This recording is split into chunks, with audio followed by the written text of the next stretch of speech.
नमस्कार मित्रांनो, मागील व्हिडिओमध्ये आपण मशीन लर्निंग म्हणजे काय, एआय साठी मशीन लर्निंग का महत्वाचे आहे, सुपरवाइज्ड, अनसुपरवाइज्ड आणि रिइन्फोर्समेंट लर्निंग हे प्रकार कसे काम करतात, तसेच नेटफ्लिक्स, ॲमेझॉन सारख्या प्लॅटफॉर्मवर रेकमेंडेशन सिस्टम कसे चालते, हे अगदी सोप्या भाषेत समजून घेतले.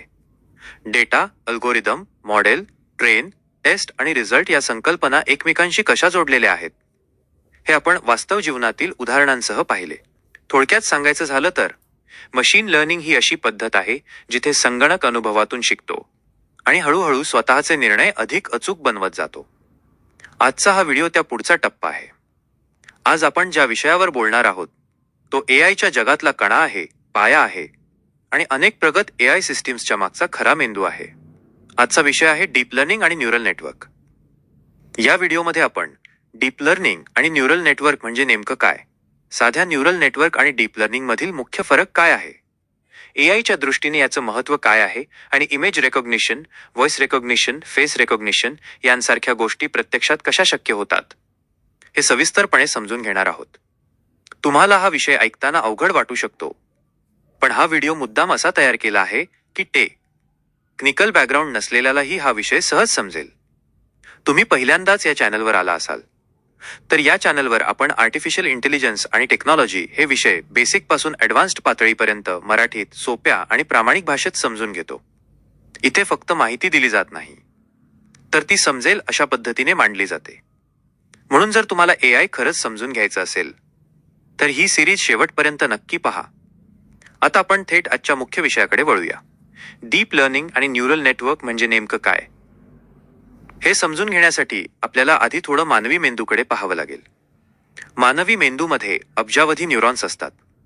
हे न्यूरॉन्स एकमेकांशी जोडलेले असतात आणि सतत माहितीची देवाणघेवाण करत असतात. आपण जे पाहतो, ऐकतो, बोलतो, ओळखतो, शिकतो, या सगळ्यामागे हेच न्यूरॉन्स काम करत असतात.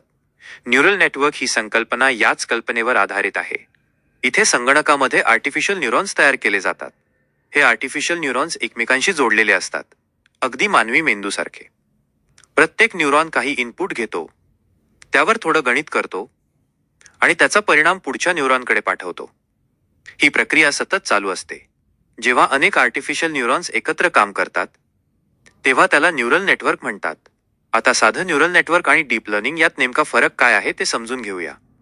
साध्या न्यूरल नेटवर्कमध्ये इनपुट आणि आउटपुट यांच्यामध्ये एक किंवा दोनच मधले स्तर असतात. या मधल्या स्तरांना हिडन लेयर्स असं म्हणतात. म्हणजेच नेटवर्क फार खोल नसतं. डीप लर्निंगमध्ये मात्र हेच न्यूरल नेटवर्क खूप खोल असतं. इनपुट आणि आउटपुट यांच्यामध्ये अनेक हिडन लेयर्स असतात. कधीकधी 10, 20, 50 किंवा शेकडो स्तर असू शकतात. यामुळे डीप लर्निंग मॉडेल खूप सूक्ष्म पातळीवर गोष्टी शिकू शकतं. हे शिकणं टप्प्याटप्प्याने होतं. उदाहरणार्थ, एखादा फोटो ओळखायचा असेल तर पहिला स्तर फक्त कडा, रेषा आणि रंगातील बदल ओळखतो. पुढचा स्तर या रेषांमधून साधे आकार ओळखतो. त्यानंतरचा स्तर त्या आकारांमधून डोळे, नाक, तोंड यांसारखे घटक ओळखतो. आणि शेवटी पूर्ण चेहरा ओळखला जातो. आपण माणूस सुद्धा हेच करतो, पण नकळत. डीप लर्निंग हेच काम संगणकाला शिकवतं. एआयच्या दृष्टीने डीप लर्निंग इतकं महत्त्वाचं का आहे, हे समजून घेणं खूप गरजेचं आहे. कारण आज एआय जे काही प्रभावी काम करत आहे त्यामागे मोठ्या प्रमाणात डीप लर्निंग आहे. Voice assistant, face unlock, automatic translation, self driving cars, medical image analysis या सगळ्यांच्या मुळाशी डीप लर्निंग आहे. इमेज रेकॉग्निशन बद्दल बोलायचं झालं तर संगणकाला फोटो म्हणजे फक्त पिक्सेल्सचा समूह दिसतो. डीप लर्निंग मॉडेल या पिक्सेल्समधील पॅटर्न ओळखायला शिकतं. लाखो फोटो पाहिल्यानंतर ते समजून घेतं की कोणते पॅटर्न एकाच प्रकारच्या वस्तूंशी किंवा व्यक्तींशी संबंधित आहेत. व्हॉइस रेकॉग्निशनमध्येही असंच होतं. आवाज म्हणजे फक्त ध्वनिलहरी. डीप लर्निंग या ध्वनिलहरींमधून शब्द, वाक्य आणि अर्थ ओळखायला शिकतं. म्हणूनच आज आपण मोबाईलशी बोलू शकतो आणि तो आपल्याला उत्तर देतो. फेस रेकॉग्निशन सुद्धा याच तत्वावर चालतं. चेहऱ्यातील अंतर, आकार, भाव आणि वैशिष्ट्ये डीप लर्निंग मॉडेल शिकून घेतं. हे सगळं शिकण्यासाठी प्रचंड प्रमाणात डेटा लागतो. म्हणूनच डीप लर्निंग आणि बिग डेटा हे एकमेकांशी घट्ट जोडलेले आहेत. याशिवाय डीप लर्निंगसाठी प्रचंड कम्प्युटिंग पॉवर लागते. आज जीपीयू आणि इतर प्रगत प्रोसेसरमुळे हे शक्य झालं आहे. थोडक्यात सांगायचं तर डीप लर्निंग म्हणजे न्यूरल नेटवर्कचा अधिक खोल, अधिक प्रगत प्रकार आहे, जिथे संगणक नियम पाठ करून काम करत नाही तर अनुभवातून शिकतो. जसं माणूस चुकांतून शिकतो तसं डीप लर्निंग मॉडेलही सुधारत जातं. यामुळेच AI अधिक नैसर्गिक, अधिक अचूक आणि अधिक बुद्धिमान होत जातो.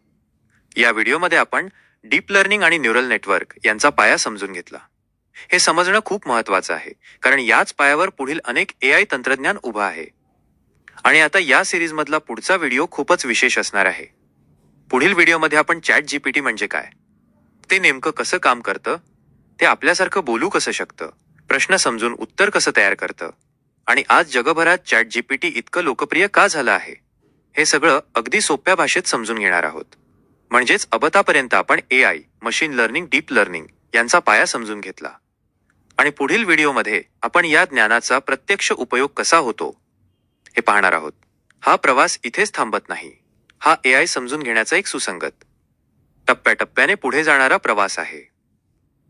जर तुम्हाला हा व्हिडिओ उपयुक्त वाटला असेल तर लाईक करा, शेअर करा आणि चॅनलला सबस्क्राईब करायला विसरू नका.